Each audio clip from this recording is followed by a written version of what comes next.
due to time constraints, I would ask you to please limit your follow-ups. With that, I turn it over to Secretary Austin. Well, thanks, Patrick. Good afternoon, everyone, and thanks for joining us today.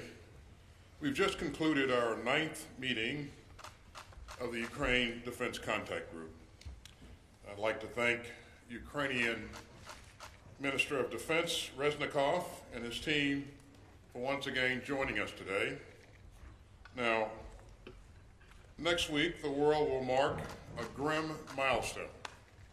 It will have been a year since Russia invaded its peaceful neighbor, Ukraine. Our hearts are with the families of all the Ukrainian soldiers killed and wounded, fighting to defend their country, their sovereignty, and their fellow citizens. And we mourn alongside Ukrainian civilians who have lost children and parents and loved ones as Russia has deliberately attacked civilian targets. Russia has inflicted a year of tragedy and terror on Ukraine. But the people of Ukraine have inspired the world. We deeply admire the resilience of the Ukrainian people and their determination to defend their territory, their sovereignty, and their freedom. And nations of goodwill have rallied together to reject Putin's vision of world chaos, of a world of chaos where tyrants can trample borders and conquer their peaceful neighbors and break the rules of war.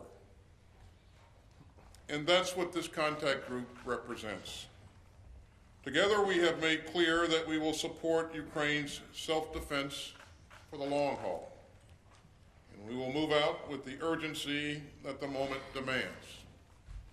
Earlier this month, the United States announced another round of security assistance for Ukraine. The presidential drawdown announcement included more ammunition for HIMARS. It included 190 heavy machine guns to counter unmanned aerial systems from Russia or Iran, 181 MRAP vehicles, and more than 2,000 anti-tank munitions and other key capabilities. We also added $1.75 billion in Ukraine Security Assistance Initiative funds for critical air defense capabilities, including counter-UAS systems and more.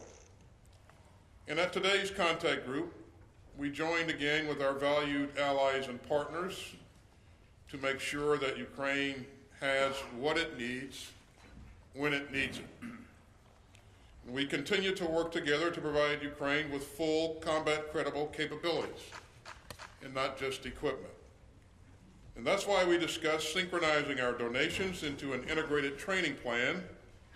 And you can see the importance of our coordination and our common efforts to meet Ukraine's needs for armor. Among the members of this contact group, we have given Ukraine's defenders more than 8 combat brigades. This includes major contributions from the United States of Strykers and Bradleys and Abrams tanks. It includes the UK's donation of Challenger tanks and the contribution of Senator armored personnel carriers that Canada announced last month. It also includes the refurbished T-72 tanks that the United States, the Netherlands, and the Czech Republic are in the process of delivering, as well as Poland's latest donation of T-72s. And it includes the important steps from Germany, Poland, Canada, Portugal, Spain, Norway, Denmark, and the Netherlands on Leopard battle tanks. Now, we also heard today about significant new air defense donations. That includes Italy and France, which jointly announced that they will provide Ukraine with the SAMP-T air defense system. And France also announced that it will work with Australia to ramp up 155mm ammunition production to support Ukraine. And finally, let me also thank Norway, which just announced that it will provide 7.5 billion euros in military and civilian assistance to Ukraine over the coming 5 years. And that's a very significant commitment. Now, all of these capabilities will continue to be important for Ukraine's success on the battlefield. But as I said last month in Ramstein, this isn't about one single capability. It's about delivering all the capabilities that we promised. It's about integrating all of these systems together. It's about working with the Ukrainians to help them fight for their freedom. Now, we also had an important discussion today on our ongoing work on accountability. It's a priority for me and my contact group colleagues to ensure that our donations continue to be used as intended and that we move proactively to prevent arms proliferation. And we will keep working with our Ukrainian partners to ensure that all of the equipment that we're providing continues to reach the brave troops on the front lines.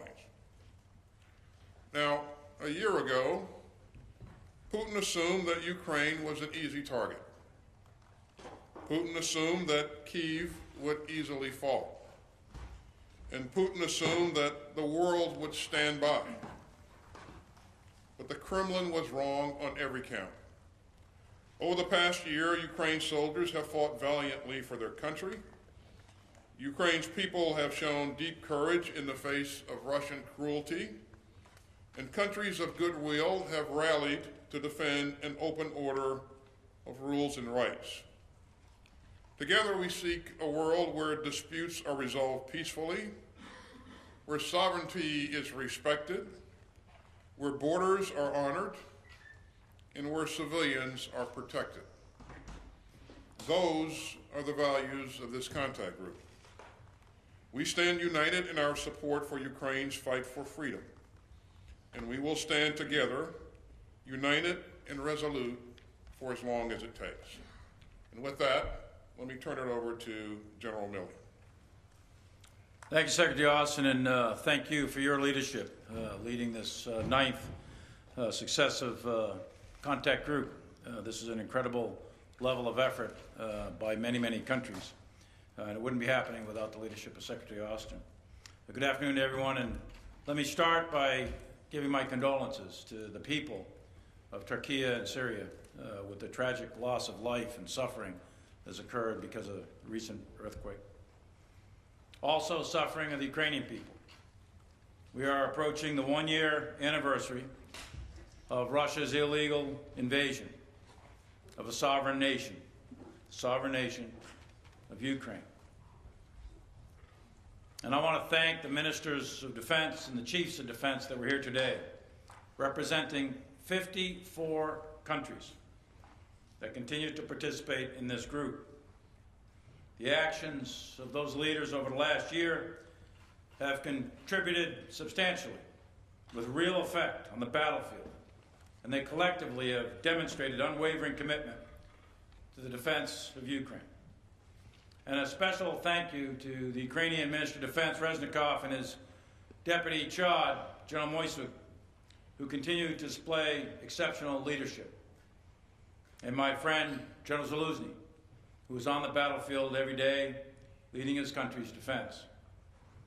10 days from now is the one-year anniversary when Russia brutally, illegally, and in a completely unprovoked way invaded the sovereign nation of Ukraine.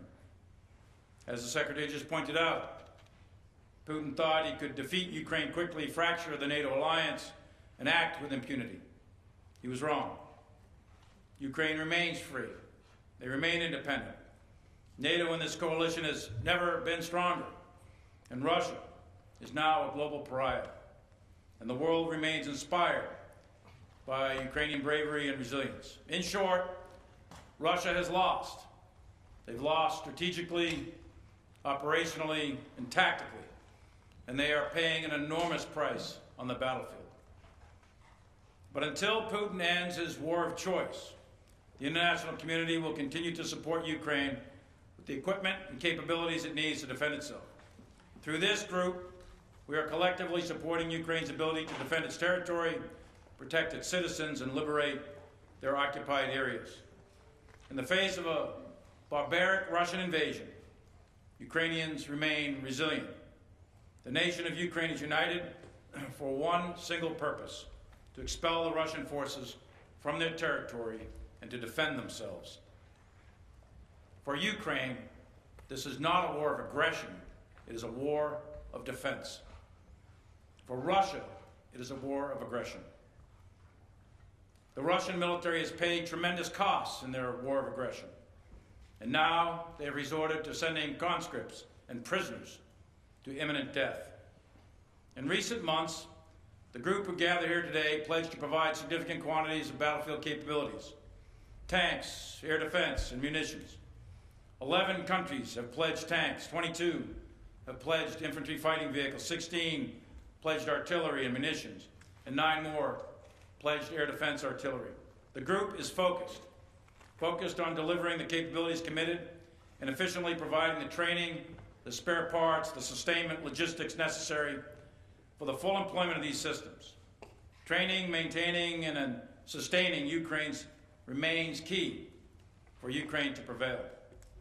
Throughout this war, Ukraine has showed incredible resourcefulness in how they integrate varied capabilities to adapt to the changing dynamics of this battlefield. Ukrainians have combined unbreakable will with innovative tactics and empowered their leaders to liberate their own country. Russia, in contrast, is waging a very costly war of attrition, while Ukraine is effectively leveraging their asymmetric advantages in order to defend itself. And the most important asymmetric advantage they have is courage, resilience, and tactical skill. This war is extremely dynamic, and Ukraine today is fighting while training and evolving for future operations. Ukraine will integrate recent commitments of armored vehicles, infantry fighting vehicles, and tanks with fires to achieve the effect of synchronized ground maneuver. While Russia has waged this war for far too long, they will not outlast the Ukrainian people, nor the group of allies and partners that met today. The purpose for the United States and allies, as said by our political leadership, is very simple. It's to uphold the rules-based international order, an order that rejects the idea that big, strong, powerful nations can attack other smaller countries, that borders shall not change just by the use of aggressive military force. This is the very underlying founding principle of the United Nations at the end of World War II. Ukraine does not stand alone. 54 countries met today to ensure that Ukraine can defend itself and the principles that guide international conduct, and those principles will be upheld. We will remain a unified coalition. We will continue to uphold the values of sovereignty and freedom, and we will continue to support Ukraine. Thank you, and I welcome your questions. Thank you, John. We'll go first to Tara Cobb, AP. Secretary Austin, you said earlier this is a crucial moment for Ukraine and that the allies need to get air defenses and munitions into Ukraine now. What are you seeing from Russia that makes this moment different? And the NATO Secretary General has already warned that Ukraine is burning through munitions faster than a rate that the allies can supply it. Will you at some point need to ask Ukraine to do more with less? And then for Chairman Milley, did one of the missiles fired at the Lake Huron object miss? And if so, what happened to that missile? And if so, does that change your risk calculus for shooting down objects over U.S. soil? Are you starting to develop alternatives if and when you detect the next object? So in terms of where we are, thanks Tara, in terms of where we are in the fight, what we've seen over the last several months is a contested battlefield. We see a lot of activity in the Bakhmut area, which is where Russia is focusing most of its effort. We see Russia introducing a number of new troops to the battlefield. Many of those troops are ill-trained and ill-equipped, and so their casualty rate has been really high. What Ukraine wants to do in the, at the first possible moment is to establish or create momentum and establish conditions on the battlefield that continue to be in its favor. And so we expect to see them conduct an offensive sometime in the spring. And because of that, all the partners in the Ukraine Defense Contact Group have been working hard to ensure that they have the armored capability, the fires, the sustainment to be able to be effective in creating the effects on the battlefield that they want to create. And so we believe that there will be a window of opportunity for them to exercise initiative and then change or continue to create the right conditions on the battlefield there. In terms of munitions, this has been a tough fight throughout, and Ukraine has been at this for a year, and so they have used a lot of artillery ammunition. We're going to do everything we can, working with our international partners, to ensure that we give them as much ammunition as quickly as possible, and that we'll do everything we can to sustain our efforts there as well. We are working with the Ukrainian soldiers in various places throughout Europe to emphasize additional training on maneuver, so that as they place more emphasis on maneuver and shaping the battlefield with fires and then maneuvering, there's a good chance that they'll require less artillery munitions, but that's left to be seen. So we're going to do everything we can to make sure that they have what they need to be successful, and that's what we continue to emphasize here in the Ukraine Defense Contact Group, and we think the training will pay additional dividends as well. So Tara, on the balloon shot, yes, first shot missed on the fourth balloon. So we're talking about the balloon that was downed over Lake Huron. The first balloon, the Chinese spy balloon that went down over the Atlantic on the South Carolina coast, that shot hit. The second one over Alaska, on the north coast of Alaska, that one hit. The third one that landed in the Yukon, that one hit. On the fourth one over Lake Huron, first shot missed, second shot hit. So the most important thing for the American military is to protect the American people. So we evaluate the risk. We evaluate the risk of the balloons themselves. Are they a kinetic threat or not? Yes, no. Are they an intelligence threat? Are they a threat to civil aviation? All those things we go through very, very carefully. We determine what the debris field is likely to be with one of these platforms landing on the Earth's surface or in the water. So we go to great lengths to make sure that the airspace is clear and the backdrop is clear out to the max effective range of the missile. And in this case, the missile landed harmlessly in the water of Lake Huron. We tracked it all the way down. And we made sure that the airspace was clear of any commercial or civilian or recreational traffic. We do the same thing for the maritime space. So we're very, very deliberate in our planning. NORTHCOM does that along with the pilots themselves. So we're very, very careful to make sure that those shots are in fact safe. And that's the guidance from the President. Shoot it down, but make sure we minimize collateral damage and we preserve the safety of the American people. And just a quick clarifier, are you confirming that the other three objects were also balloons like the first one? I'll just use the word object. That's what everyone's using. We'll see. We don't have them recovered yet, as you know. Number 2, 3, and 4 not recovered yet. Number 1 we are recovering and getting a lot of stuff off that, but 2, 3, and 4 not yet recovered. They're in very difficult terrain. The second one off the coast of Alaska is that's up in some really, really difficult terrain in the Arctic Circle with very, very low temperatures in the -40s. The second one is in the Canadian Rockies in Yukon. Very difficult to get that one. And the third one is in Lake Huron at probably a couple hundred feet depth. So we'll get them eventually, but it's going to take some time to recover those. Okay, let's go to Dmytro Ucranian. Thank you for the floor. National News Agency of Ukraine, Dmytro Shkurko. To Mr. Secretary, was the question of the plane supplies, I mean combat jet supplies to Ukraine, was discussed or not?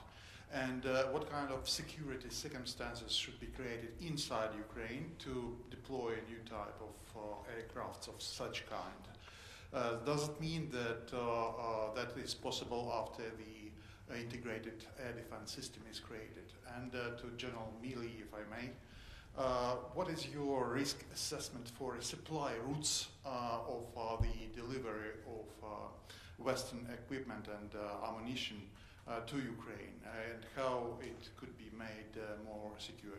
Thank you. So on the issue of aircraft, I don't have any announcements to make on aircraft today. We're going to continue to work with Ukraine to address Ukraine's most pressing needs. Again, you know, they're contemplating an offensive in the spring, and that's just weeks away. And so we have a lot to get done. So if you think about the numbers of systems that we're bringing together, Bradleys, Strikers, Martyrs, CV-90s, 113s, artillery, and the list goes on and on. It's a monumental task to bring all those systems together, get the troops trained on those platforms, and make sure we have sustainment for all of those systems, and get those systems into the fight. So that's really the focus of our conversation today. So, Dmitry, lines of communication in warfare and combat are always subject to enemy attack. No different here. And the lines of communication that stretch through the western portions of Ukraine are subject to Russian attack from the air, attack from artillery, attack from special operations forces, etc. So the key to ensure that the supplies get through, maintain good operational security, vary your times, don't set patterns, take different routes, and make sure you disperse your force so that you have small penny packets as opposed to one large massive convoy. The security from the Polish border or any other border, Romanian border, anywhere, that security is part of the security plan for the Ukrainian armed forces. They pick the stuff up and they do that. And they practice all the good tactics, techniques, and procedures that I just described. I would say it's not without risk, but it's moderate and it's been successful so far to get through. Let's go to Felicia Schwartz, Financial Times. Thank you. First, for Secretary Austin, we've heard from Western officials that Russia's Air Force is well intact and that the Russians are preparing to launch an air campaign as its land forces are depleted. Where is Russia amassing aircraft ahead of the offensive? How soon could this begin? Has this hastened the need to provide air defense to Ukraine? And has enough assistance been provided so that Ukraine is ready to defend against it? And then for Chairman Milley, does Russia have the right equipment to pose a threat to the Ukrainians and break through in the Donbass? And separately but relatedly, is Ukraine going to get enough equipment and enough time and have a big enough force on the ground to be able to have a serious counteroffensive? Thanks, Felicia. In terms of whether or not Russia is massing its aircraft for some massive aerial attack, we don't currently see that. We do know that Russia has a substantial number of aircraft in its inventory and a lot of capability left. That's why we've emphasized that we need to do everything that we can to get Ukraine as much air defense capability as we possibly can. And recently, you've seen us step up and offer Patriots.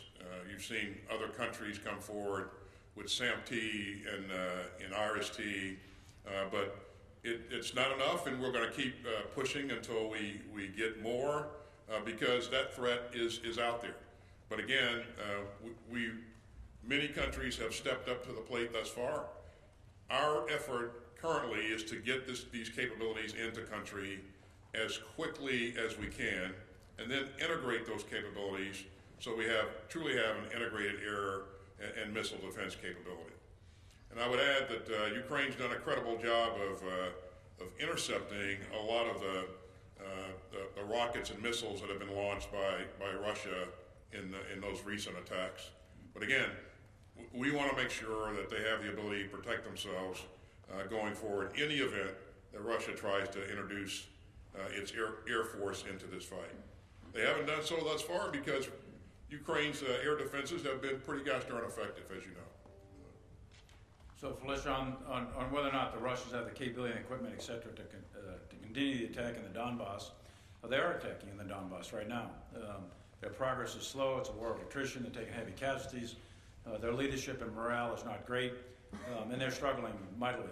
However, they do have numbers, and as you know, President Putin did a call-up of several 100,000, and those folks have been arriving on the battlefield. So they do have numbers, and whether or not they're successful in pressing the fight, that remains to be seen. But that fight has been going on, and it's a slow, grinding battle of attrition in that general area. For the Ukrainians, I don't want to project forward what the Ukrainians may or may not do. As you know from this particular conference here, we are plussing them up with a significant amount of capabilities with ground maneuver, artillery, et cetera. What they do with that, that'll be up to the Ukrainians in the coming weeks and months. We have time for one more. Let's go to Marcus Price, ARD Television. Thank you very much. One question to Secretary Austin about the stance of the U.S. when it comes to delivery of fighter jets.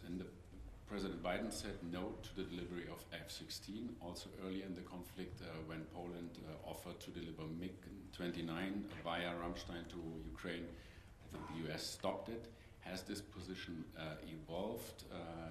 Do you encourage countries to do so if they want to, or do you assess the risk is too high? So what is the U.S. position on other countries delivering fighter jets? And to Chairman Milley, the Russian offensive we're seeing, what do you see so far? Is this very serious? Is it different than what we saw in the past?